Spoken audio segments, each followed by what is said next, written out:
Pessoal, sejam bem-vindos à nossa aula de dinâmica de fenômenos ondulatórios. E na aula de hoje, conforme nós vimos em sala, nós veremos uma síntese sobre o movimento harmônico simples, também denominado de MHS. Tudo bem?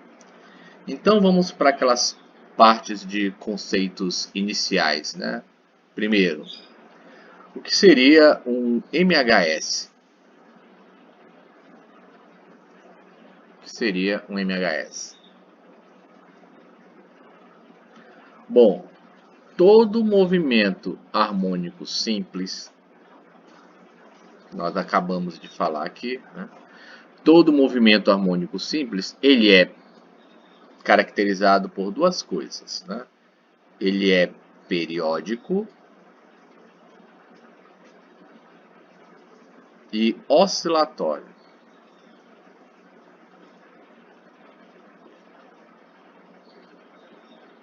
Certo?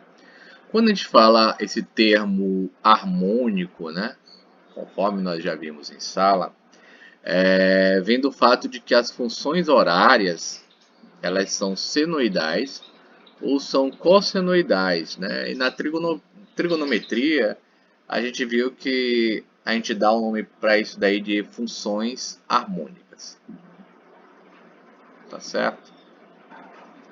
Então, conforme o que eu falei, o que seria um movimento periódico?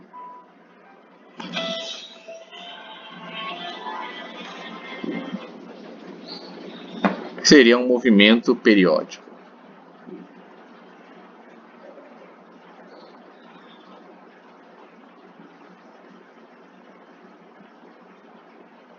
Acompanhe aí comigo. O movimento periódico é todo movimento onde uma mesma situação vai se repetir em intervalos de tempos iguais, Isso é um movimento periódico. No movimento periódico, nós também definimos os seguintes parâmetros: o período e a frequência.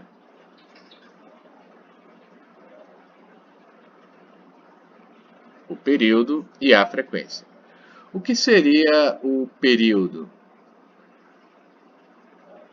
O período é o intervalo de tempo, o menor intervalo de tempo para a repetição do fenômeno, ou seja, o menor intervalo de tempo necessário para o fenômeno se repetir. Frequência.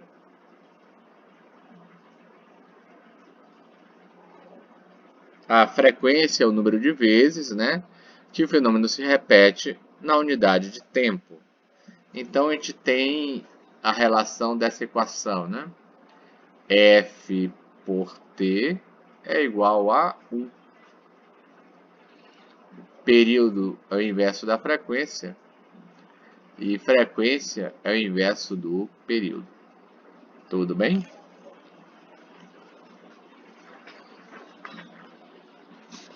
Agora que eu defini o que é um movimento periódico, o que seria então um movimento oscilatório, Movimento oscilatório ou vibratório.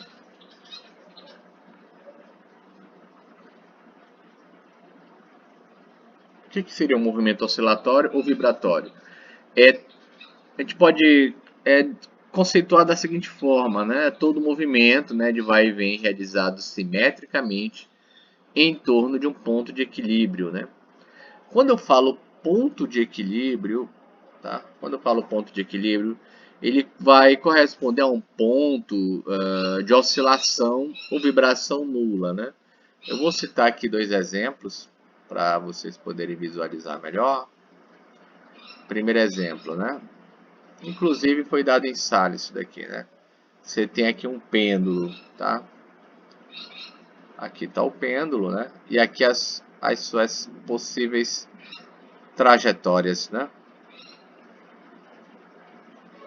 Tudo bem? Pêndulo simples oscilando, e aqui é a minha posição de equilíbrio, Ou então, No exemplo 2, nós temos aqui um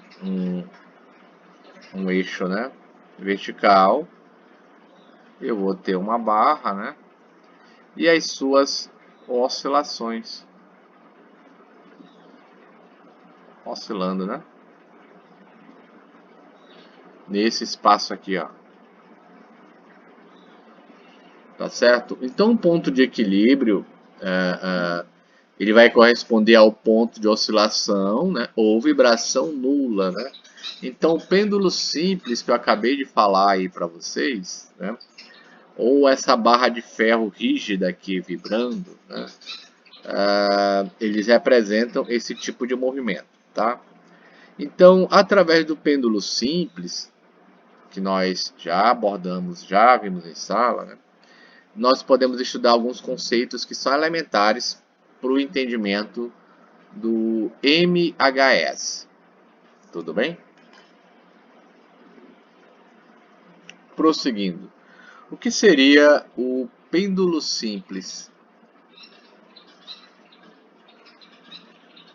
Pêndulo simples. O que seria o pêndulo simples? O pêndulo simples é um dispositivo, né, que é constituído por uma partícula pesada, tá certo? Massa M, né, suspensa por um fio ideal de comprimento L, né? Então a massa M, o comprimento L, né? Na verdade, quando falar partícula pesada é só para descrever, né? Aqui quando eu for calcular o período, né, a massa não vai entrar, tá? Então vou tentar ilustrar aqui um pêndulo para os senhores, tá? Tá aqui o meu eixo, né? E de onde vai partir o meu pêndulo, tá? Nessas posições aqui. Tudo bem? Ponto de equilíbrio O, A, B, oscilando aqui nesse pequeno ângulo chamado de θ, né? E aqui θ. Sendo que o comprimento dele é L, tá? Na condição aqui ele está oscilando, tá? Mas na condição de repouso, o meu pêndulo fica desse jeito aqui. Tá certo?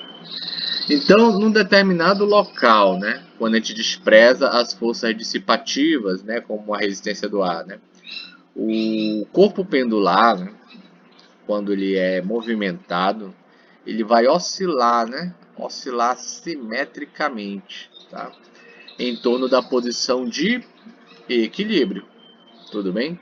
Tendo como os extremos, né, aqui ó, o máximo que ele pode chegar são esses pontos, tá? O ponto A e o ponto B, tudo bem?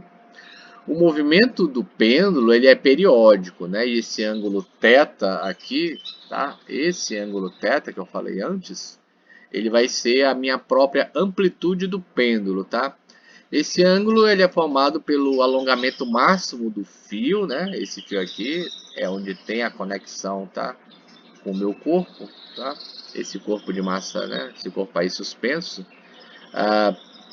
Ele é formado pelo alongamento máximo desse fio com a vertical que passa pelo ponto de suspensão, né? Também foi comunicado em sala, né, que para pequenas amplitudes, tá? Pequenas amplitudes, a gente pode dizer que o período de oscilação é expresso, né? Quando falo pequenas amplitudes, aproximadamente 5 graus, né? A gente obtém a seguinte equação: período é igual a 2π raiz de L sobre G. Tudo bem? Que é a minha equação 2. Lembra que a nossa primeira equação foi a equação da frequência, tá? Sabe-se que esse G aqui é a nossa própria aceleração da gravidade, né? Que pelo menos em sala nós vamos utilizar 10 metros por segundo ao quadrado. Tudo bem? Coisas que nós não podemos esquecer, como detalhes aí do meu pêndulo simples, né? Vamos lá. Primeiro,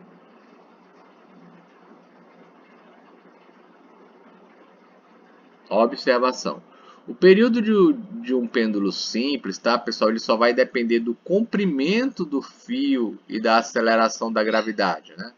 Conforme nós vimos aí na equação 2, tá? Ele não depende da massa pendular, né? Ou seja, não precisa da massa, como eu falei aí anteriormente, tá? E ele é isócrono, né? Você lembra aí dessa palavrinha isócrono, né? Ele é isócrono. Ou seja, o período não vai depender da amplitude. Ele independe da amplitude. Tudo bem?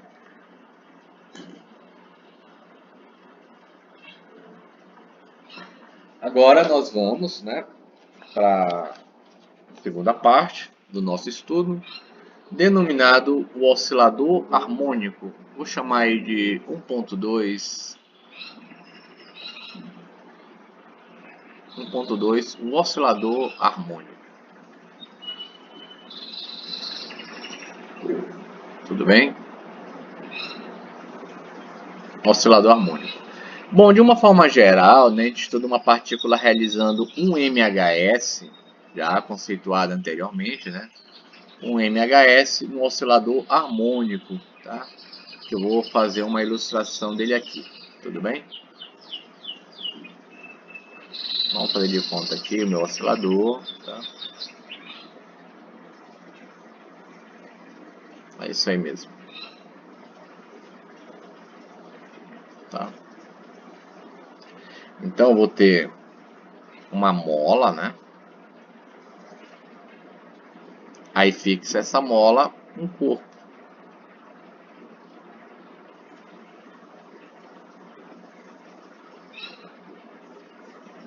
Um corpo de massa M. E essa mola, ela tem uma constante elástica K. Aqui é a origem onde vai começar o meu movimento, tá? Um oscilador harmônico, ele vai consistir numa partícula de massa M, essa daqui, tudo bem? Fixa a uma mola helicoidal, né? Que é essa daqui, tá? De constante elástica K. Tudo bem? Nessa imagem que eu coloquei para vocês, o conjunto está sobre um plano horizontal e sem atrito, né? Com esse bloco aqui está colocado na posição de equilíbrio O, ou seja, a mola vai estar no seu estado natural, tá certo? Vale frisar, tá, pessoal, que quando eu aplico uma força F externa sobre o corpo, né, no sentido de esticar, tá? Ou seja, no sentido de trazer, né, esse corpo para cá, tá? De esticar ou comprimir a mola, né? E quando eu soltar, o mesmo ele vai começar a executar um MHS, tá certo? Um MHS de período T, tá? Vamos admitir que não tenham forças dissipativas, né? Então o valor x do deslocamento efetuado, né? Ou seja, quando ele ficar oscilando para lá e para cá, esse valor do x ele vai ser chamado de amplitude A do MHS, tá? A trajetória retilínea desse corpo, né, desse corpo vai ser orientada e o ponto O, que é o ponto de equilíbrio, é esse aqui que eu já falei antes, vai ser a sua origem, tá? Então, a gente deve ter x igual à amplitude máxima, né, positiva, e um x com amplitude negativa, que vai corresponder aos seus extremos, tá? A e menos A, tudo bem? A força F aplicada, né, que a cada instante tem um valor absoluto, é chamada de lei de Hooke. É que eu vou colocar aqui para vocês, né? Força elástica é igual a menos Kx, que vai ser a minha equação 3, se eu não estou enganado, né? Tudo bem? Essa equação é também chamada de lei de Hooke, né? Lei de Hooke, tá certo? Tudo bem aí? O sinal menos dessa força aqui, tá? Que aparece aqui, né? Aqui, ó, tá? vai indicar que essa força elástica ela é restauradora, ou seja, ela está sempre orientada para a minha posição de equilíbrio. Tudo bem? Então, se eu fizer um desenho, né, eu poderia reaproveitar isso aqui, ó. Seleciono, né? E vou colocar aqui, tá? Vamos dizer aqui, né? Aí já não está desenhada a minha origem, né? Vamos dizer que a origem estivesse por aqui, ó, né? Tá certo? A minha força elástica, ela sempre vai fazer com que meu corpo busque aí essa minha posição de equilíbrio. Tudo bem?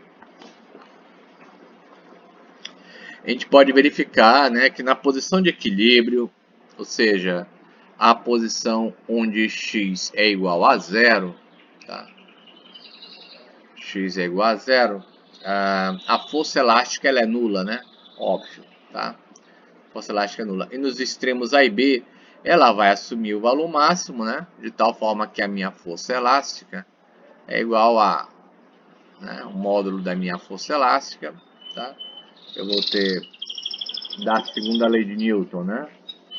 A massa vezes a aceleração, e a força elástica aqui eu vou ter o meu kx, tá?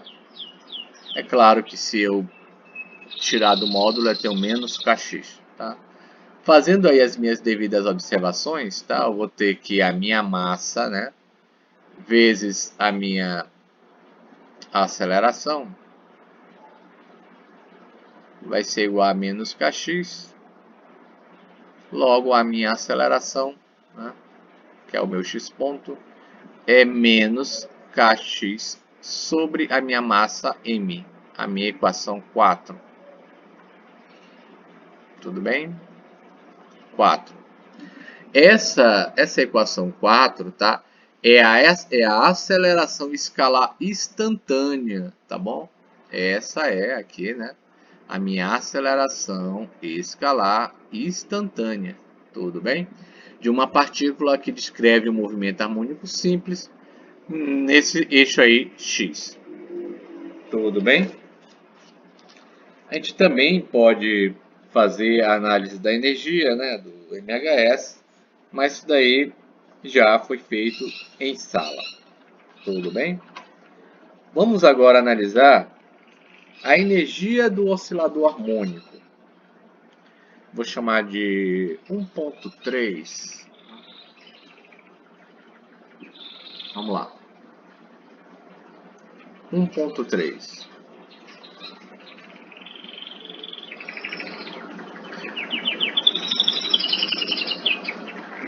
A energia no oscilador harmônico.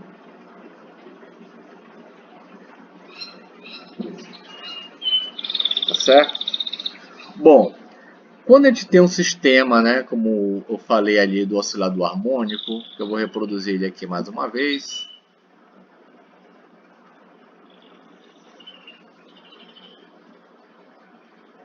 Aí está.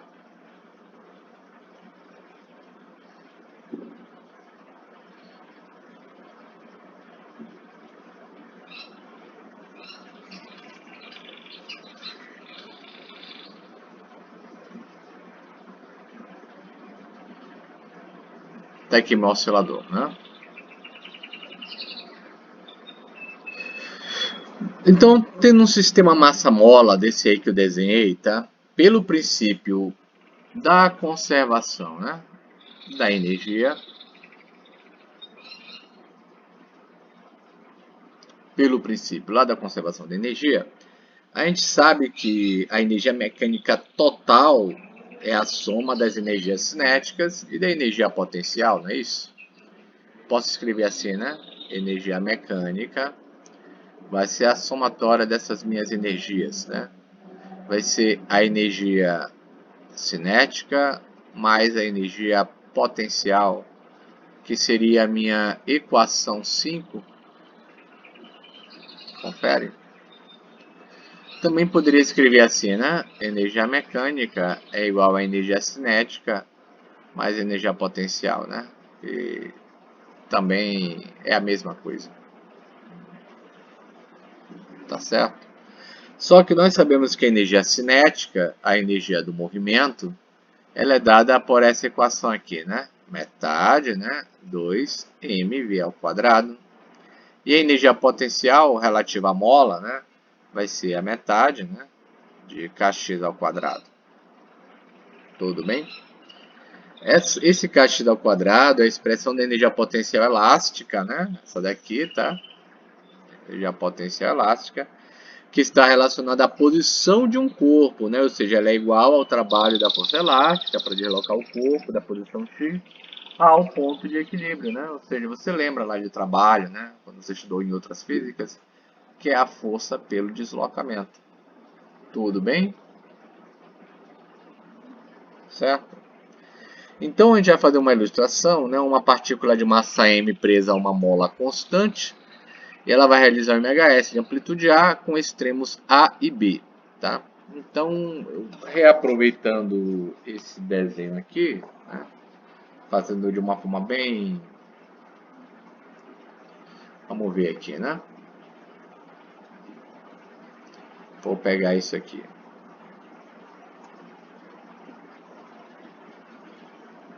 Como a gente explicou lá em sala, né? As possíveis situações que o meu corpo pode estar, né? Eu vou colocar aqui só umas 3. O restante está tudo aí no caderno de vocês, tá?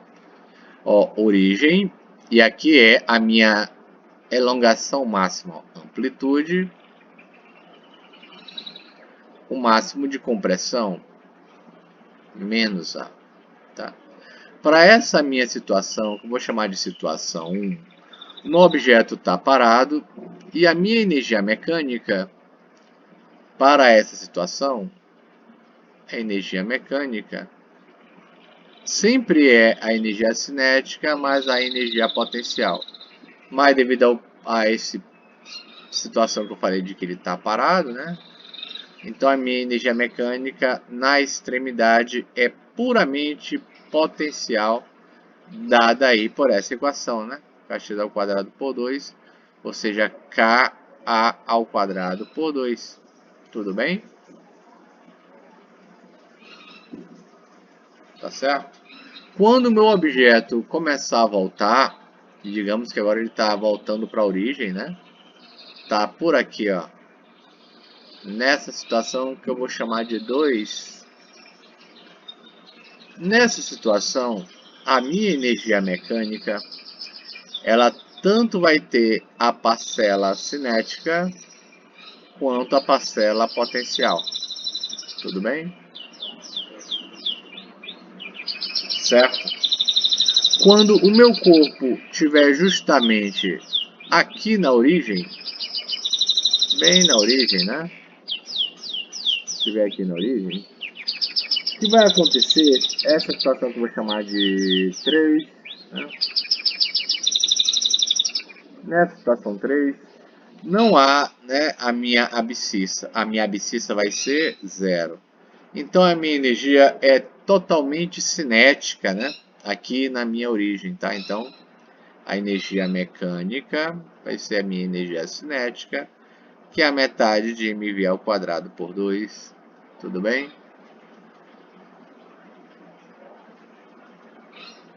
Certo? E assim consecutivamente, conforme foi explicado em sala. Tá certo? A gente pode fazer uma representação, né, do diagrama das energias em função da abscissa para o meu oscilador harmônico, né? Vou tentar fazer aqui. É claro que é meramente ilustrativo, tá? Tudo bem? Então vai ficar assim, né? Abscissa ordenada, é claro, aqui feito sem escala, tá? Vamos lá. Energia. A minha abscissa, tá certo? E agora a minha energia mecânica, que permanece constante, né? Aqui é a minha energia mecânica do sistema. energia mecânica do sistema permanece constante, tá? Vou tentar refazer aqui para ela ficar simétrico, tá? Pronto. O que vai acontecer, tá? É que tá aqui a minha energia mecânica, que é uma constante, né?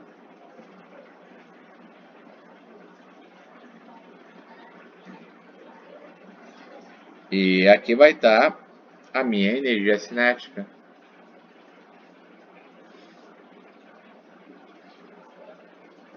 Aqui. Não. Deixa eu ajeitar isso aqui. Era para colocar mais em cima. Pronto. A minha energia cinética. Pronto. Agora sim, né? Esse que está em verde é a minha energia cinética. O que está em vermelho é minha energia mecânica. Na verdade, é a energia potencial, né? Em reto aqui, ó. Energia potencial, tá? Então, a gente tem aqui na reta a energia mecânica, a energia potencial elástica, né? E a energia mecânica total. Tudo bem? Tá aí as nossas representações. Tudo bem?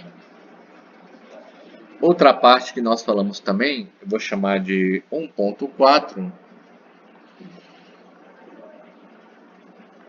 foi a relação do MHS, né, com o movimento circular uniforme.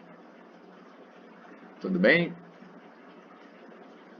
E aí nós fizemos, né, as devidas aproximações e obtemos as funções horárias, né?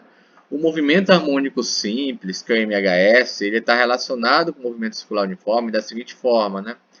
Conforme eu disse em sala, ou seja, enquanto uma partícula efetua o movimento circular uniforme no sentido anti-horário de uma circunferência de raio R, né, que se confunde com o círculo trigonométrico, a projeção perpendicular no eixo dos cossenos executa um MHS simultâneo, né?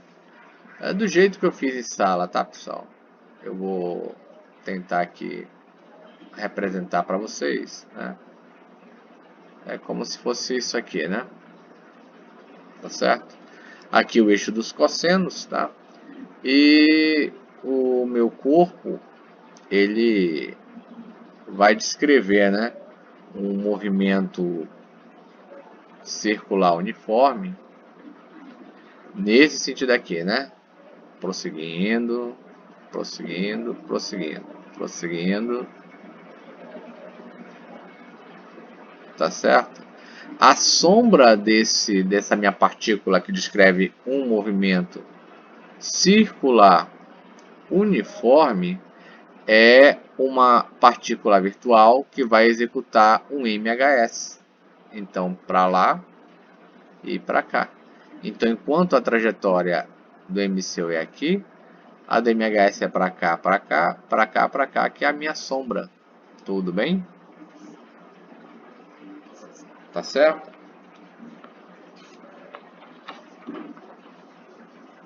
As funções horárias do movimento circular uniforme, né? Vamos lá.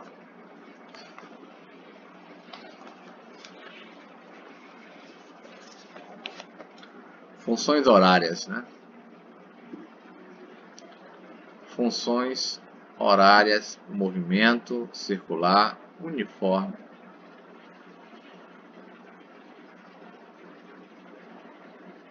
Bom, as funções horárias do alongamento, né? O que é alongamento? É x em função de t, tá? Da velocidade, que é f em função de t, e da aceleração a, que também é f em função de t, tá? Eu vou colocar já daqui para os senhores, tá? Então, de acordo com os conceitos do que nós vimos anterior, né? A teoria do movimento circular uniforme, né? Nós temos que fazer a aplicação dessas expressões que eu vou colocar aqui para vocês, tá? Que todas já são conhecidas, né? Ômega é 2π sobre t. A aceleração centrípeta é v ao quadrado pelo raio, tá? Fazendo a adaptação, né, do movimento circular com movimento uniforme, né? Nós vimos lá no movimento uniforme que S é S0 mais VT. Nós também aprendemos no movimento circular uniforme que ao dividir a minha grandeza escalar pelo raio, eu vou obter uma grandeza angular, tá? É isso mesmo, tá? Ao dividir uma grandeza escalar pelo raio, eu obtenho uma grandeza angular. Baseado nisso, nós temos que, se eu dividir o espaço pelo raio, eu obtenho o espaço angular φ. Se eu dividir a velocidade pelo raio, obtenho a velocidade angular ômega. Se eu dividir a aceleração pelo raio, né, a aceleração pelo raio, obtenho a aceleração angular gama. Fazendo aí as minhas devidas aproximações, eu vou obter, para mim, a função horária do espaço, né? Vamos lá. Função horária do espaço, x de t, vai ser a cosseno de ômega t mais φ0. Acredito que essa seja a equação 7, né? A velocidade é a derivada primeira do espaço. No caso, isso daqui, né? Derivando a minha expressão 7, eu vou obter, né, menos ômega A seno de ômega t mais φ0, tá? E se eu derivar a minha velocidade mais uma vez, eu vou obter a minha aceleração, né? Então, a minha aceleração A de t é a derivada primeira da velocidade em relação ao tempo, ou seja, é a derivada segunda da minha posição em relação ao tempo, que é a minha própria aceleração, que é igual a menos ômega ao quadrado A cosseno de ômega t mais φ0, tá? Que é a minha equação 9. Tudo bem? Tá aqui a 7. Tá aqui a 8ª. E tá aqui a 9ª. Tá certo? Verificar que como isso daqui é o próprio xt, né? Não é? Eu posso escrever essa minha equação da seguinte forma. A aceleração A de t é menos ômega ao quadrado xt. Tudo bem? Certo? No movimento harmônico simples, conforme eu falei antes, né, as grandezas do movimento circular uniforme têm outras denominações, né, apesar de se conservar as mesmas unidades. Tá? Então, φ0 no movimento circular uniforme é o ângulo inicial, no MHS é a fase inicial, a unidade é radiano. Tá? O ômega 2π sobre t, né, no movimento circular uniforme é a velocidade angular, no MHS é a pulsação. Tá? Então, para a gente utilizar a função da horária deduzida, é necessário conhecer o valor, né, da fase inicial, né, que é esse termo aqui bastante importante. Tudo bem? Não esquece que o sentido convencional do movimento circular uniforme é o movimento anti-horário. Tá certo? Então, só relembrando aí o nosso movimento circular uniforme, nós vimos o que é, qual o conceito, o que é período, o que é frequência, qual é a importância do pêndulo e do oscilador harmônico, sua energia, amplitude e funções horárias quando ele é vinculado a movimento circular uniforme. Tudo bem? Na próxima aula nós vamos fazer, né, utilização das listas para a resolução de exercícios. Tudo bem? Bom, pessoal, então no caso é isso. Se vocês tiverem dúvida, utilizem o Google Class, tá? Ou Ava, né, para tirarem as respectivas dúvidas de vocês, tá bom? Então, basicamente, por hoje era isso. bons estudos e até a nossa próxima aula. Até mais. Tchau, tchau.